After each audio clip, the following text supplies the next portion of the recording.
สบายดีทุกคนเนาะมื้อนี้ก็มาพบกับช่องเขียวสวรรค์แดนจำปาคือเก่าเนาะมื้อนี้ก็เฮาก็ได้มาเฮ็ดอันนั้นเนาะทุกคนได้มาบาอยู่วัดจอมเพชรเนาะอยู่เมืองปากเซเฮาก็ได้มาบาก็มาขอพรเพิ่นเนาะในสิ่งที่เฮาสิปรารถนาเนาะก็ให้ตามความเชื่อถือของแต่ละคนเนาะก็ได้มาบามาขอพรเนาะอยู่พระใหญ่แล้วก็ขึ้นไปบาอยู่เทิงแล้วเนาะแต่ว่าเฮาก็บ่ได้ถ่ายให้เบิ่งเนาะตอนเฮาว่าเพราะว่าเฮาก็บ่ถ่ายเนาะเพราะว่านี่เนาะก็ตอนนี้ก็เฮาก็กำลังสิมื้อเนาะก็เลยว่าถ่ายมานำหลังเนาะแล้วตอนนี้ก็เฮาก็สิพยายามเสียวซัดเนาะดาว TikTok ตอนนี้ก็สิพยายามเสียวซัดเนาะ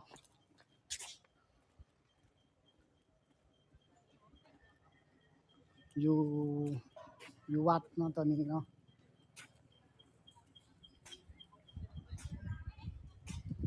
มื้อนี้ก็เป็นวันศีลเนาะทุกคนเนาะมื้อนี้ก็เป็นวันศีลแหละวันพระนี่เป็นวันเค็ด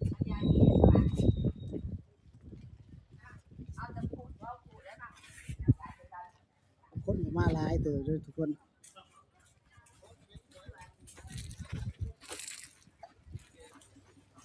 มาบ่หาซับกันเนาะแวะหาซับกันไปเลย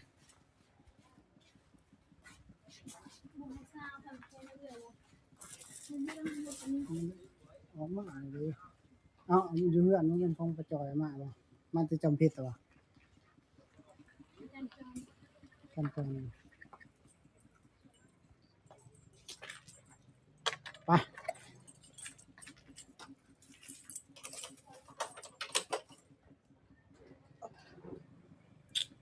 คนก็มาหลายนะ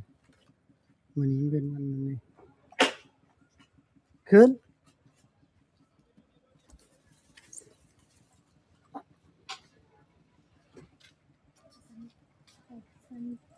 เป็นขั้นเขา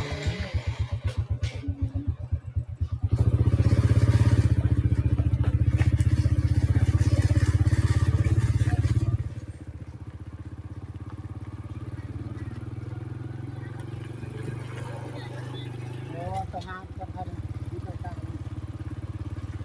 ตอนนี้ก็เกี่ยมไปหาเสี่ยวสัตว์กันเนาะ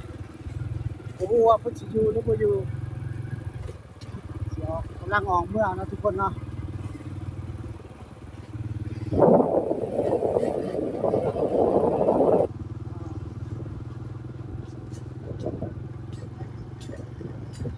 ได้กินเฮ็ดทางได้สลักไปวะข้างหน้า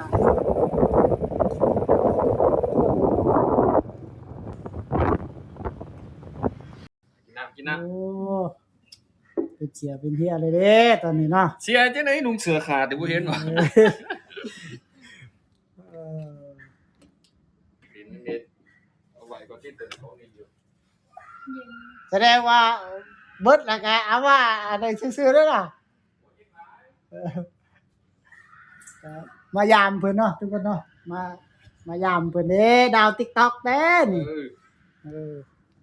เอากล่องล้างบ่เสียต้องว่ากล่องไหนกล่องน้ำมาแจกครับ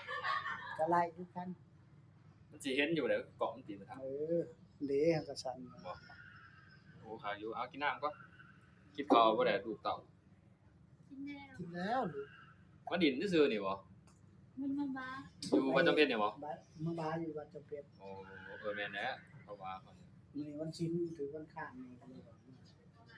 มาก็บ่บอกอีน้องมึงเนาะก็บ่ได้ว่าตั้งใจสิมาเลยโอ้ก็เลยว่าแวะมาหากูเด้อก็เลยว่าขี่รถเอาไปเอาซักยาลูกแล้วก็ไปซักยาแล้วปุ๊บแล้วก็ไปเฮือนนายถามว่าบาเขาบาได้บ่วันศีลแล้วว่าโหเฮ็ดเคล็ดแล้วนี่ไปเลยแล้วแม่นแหละไปเลยจำเพชร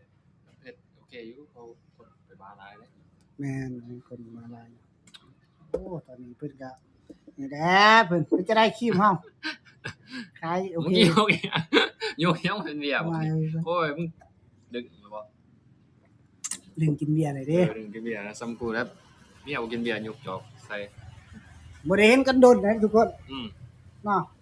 อ้หล่นเด้อเว้ย ว่าแต่ข่าวเพิ่นมีผู้สาวหลายๆอย่างนะ ลังละแยกวงบ่ นั่งแล้วแยกวงเด้อ ตะ ยังบ่ได้บ่ ฮะ ผู้หญิงผู้ชาย ซ่า ใช่ สองซ่า สองสา ใน ม ท้องก็ซ่าอีก 3หรือบ่ สองผู้ที่สองในท้อง ผู้กับ ผู้ชาย ผู้หญิงเบิดสอง เจ้า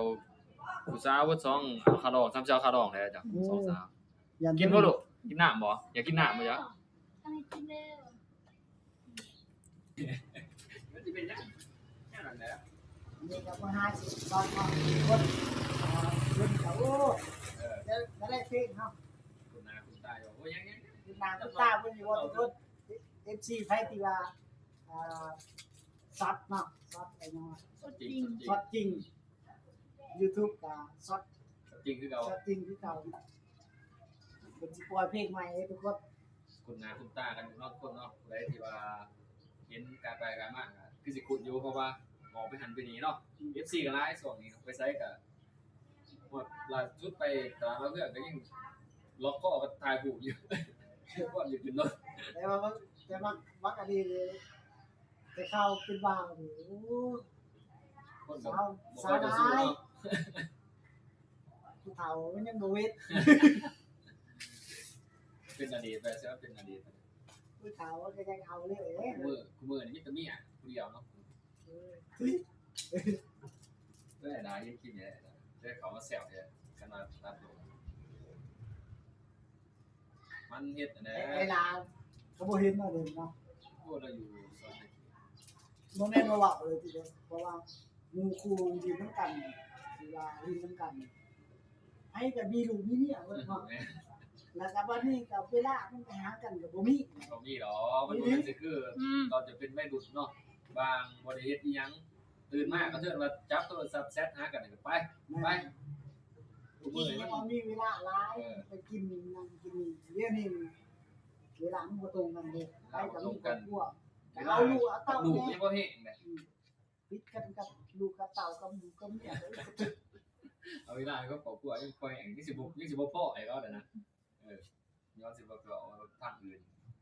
มันคือสมัยเด็กว้ายเงินแบบว่า จักปีเลย ปีปลายเลยเด้ ฮักปีเดียว ผู้ใดมันเกิดแบบนั้น ปลายประมาณว่าปลายหลายปี แม่นเพิ่นนี่แหละ เกิดไปโรงเรียน ปลาย บ่ สี่ เกิด มื้อ เกิดไปโรงเรียน เรียน เรียนอยู่ไส ระหว่าง โบ เรียน มาโบ โอ้สูงอยู่พี่เนาะ อยากไปแต่โรงเรียนนะตีโรงเรียนแน่คันว่าลืมตื่นมาบ่ลุกโรงเรียนถ้าอยู่อาบน้ำลุกพัดไปเรียนนะ คือใครอยู่เนี่ยเสือมันมวนหมู่อยากไปโรงเรียน เดี๋ยวนี้ติดผู้ให้สุดขาวเด้โอ้ยเก่งมากอยากใส่สุด มันสิดึง สิเอากล่องเลย อยาก มีแต่ทางเขาก็สบายเนาะทางไปเฮือนมึงเนาะตอนนั้นแม่นตลอด ตั้งอย่างเนาะ ทั้ง ทั้งอย่อา ย่าง งนี่แหละ แม่น ถ้า มัน เขา พ ซื้ ยา อย าม เขา ที่ ก็ ที่ เข้า ผ่าน เกีย เนี่ย ไปเลย จืออยู่คือออกแล้วท่านลงไปห้องส่วนกูลงทางพีชกูไปลงห้องตัวน่ะกูสิมาไกลเถื่อน ทรงหน่อยบ่ มันเอาไกลเพื่อนมันมีแง่นึงแต่ว่ามันไปลง โอ้ ดินเป็นโซค่ะดินแดงมันแหกหาซึ่งมันเพื่อนคือถึกกันหลาย วันนั้นวันนี้ลูก กูก็ไปแต่กูได้เนาะแต่ส่วนตอนนั้นมึงยังอยู่ห้องพักตอนนั้นห้องพักกระตังเนาะคนละส่วนกันเนาะ คือกับคล้ายครีมเลยทุกคนเป็นกับคล้ายครีมนะสครับเนาะ ครับสักครับ คนมาจะทำ อุดหนุนชอยนี่เด้อ อืม FC ไผที่ว่ามันสมัครสั่งมันเป็นแบบ เดี๋ยวเอาขึ้นถ่ายคลิปก็ได้ที่ส่งถ่ายคลิป ก็ขึ้นมาเป็นละ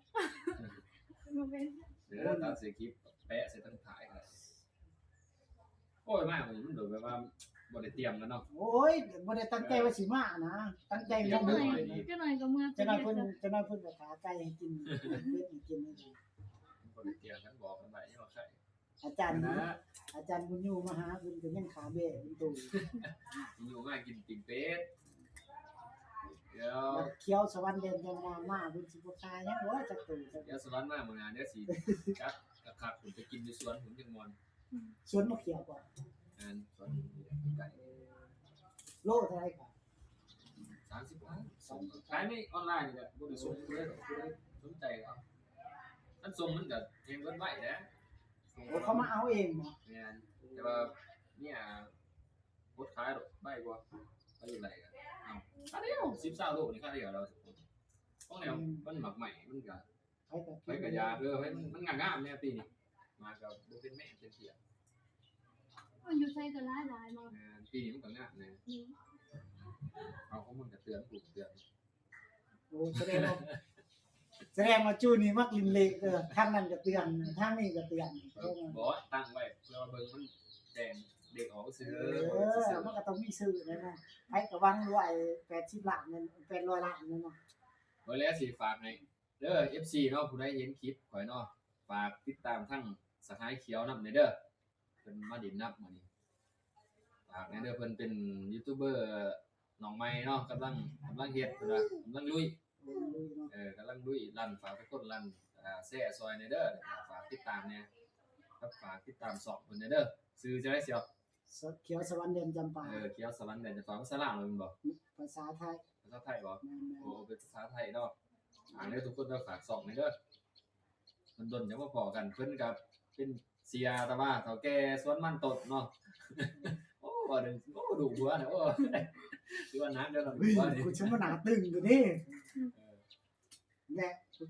มึงไปห้านไปห้องก็ยังก็ยังกูอยากให้มึงไปมึงกูแล้วมึงอื่นกูว่าป้า